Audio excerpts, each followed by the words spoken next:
શું તમારા માતા કે પિતાને ની રિપ્લેસમેન્ટ ઓપરેશનની સલાહ મળેલ છે? તો સર્જન કે હોસ્પિટલને સિલેક્ટ કરતાં પહેલાં મારી આ વાતો જરૂરથી જાણો.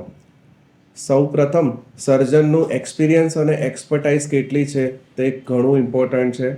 સર્જને કેટલા ઓપરેશન કરેલા છે, એની પરંપરાગત ટ્રેનિંગ અને ફેલોશિપ લીધેલી છે કે નહીં તે વિશે અવશ્ય જાણકારી લો.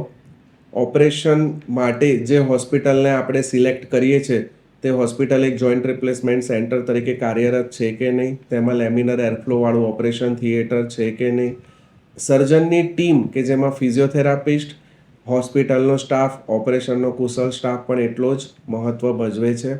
ત્રીજું, રોબોટિક ની રિપ્લેસમેન્ટના એક ઓપ્શન તરીકે પણ તમારે અવશ્ય ડૉક્ટર પાસે જાણકારી લેવી જોઈએ, કેમ કે તેનાથી 1 મિલીમીટર અને 1 ડિગ્રી જેટલું વ્યવસ્થિત ની રિપ્લેસમેન્ટ થઈ શકે છે.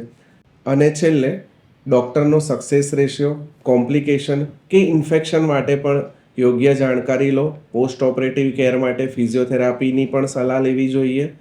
અને આ બધા જ પરિબળો એક સક્સેસફુલ ની રિપ્લેસમેન્ટમાં હેલ્પ કરે છે.